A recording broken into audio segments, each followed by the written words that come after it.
Okay. Thank you all for being patient with us.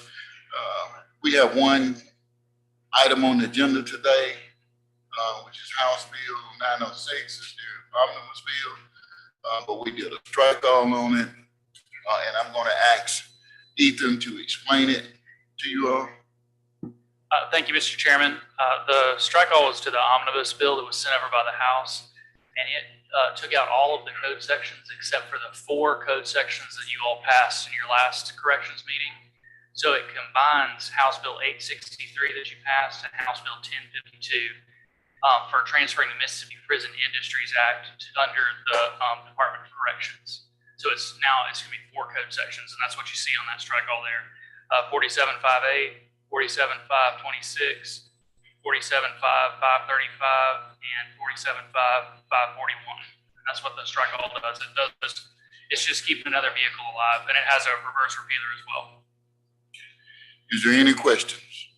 Any questions? Not any question, I ask for a motion. Hold on. Senator Norwood, you have a question? If you do, Senator, please speak clearly and a little loudly into the mic. Speak loud. I don't know if I can speak, but I'll try. Thank you, Mr. Chairman. Mr. Chairman, let's go back now. You said transfers, combined transfers the authority.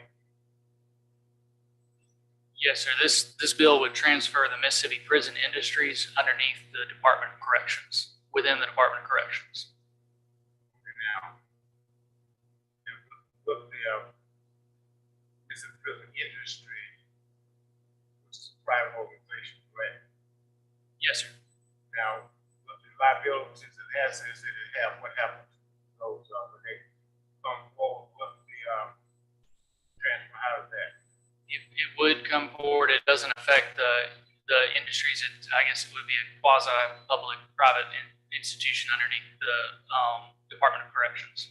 It doesn't change the corporation at all. So the industry would still be, in essence, in effect, it would just operate under the auspices of the Department of Corrections.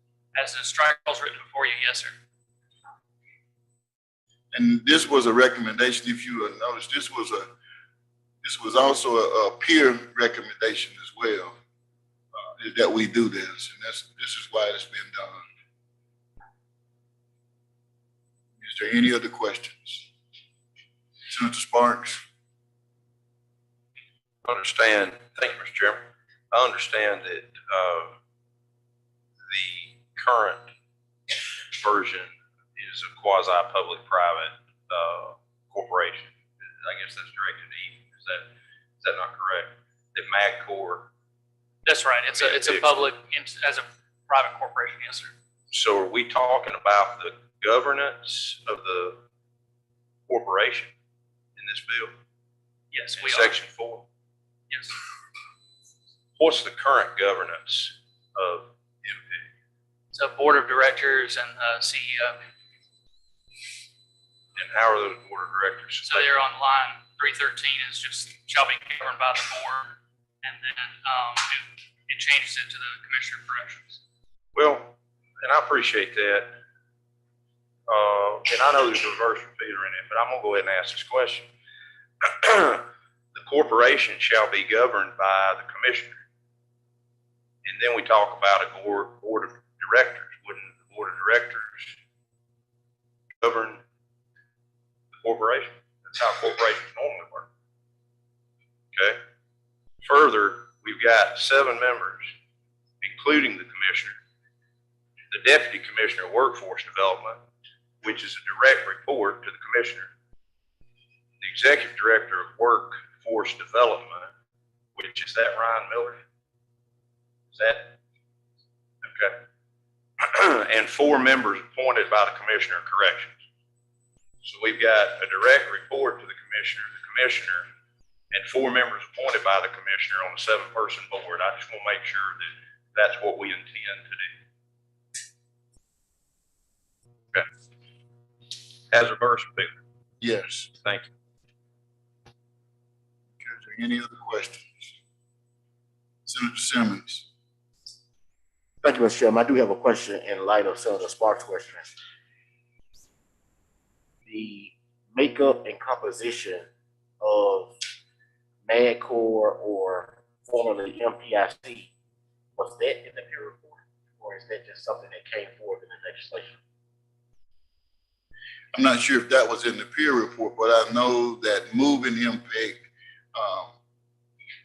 to work underneath the Department of Corrections was there. So I would assume, yes, those things were considered when that recommendation was made.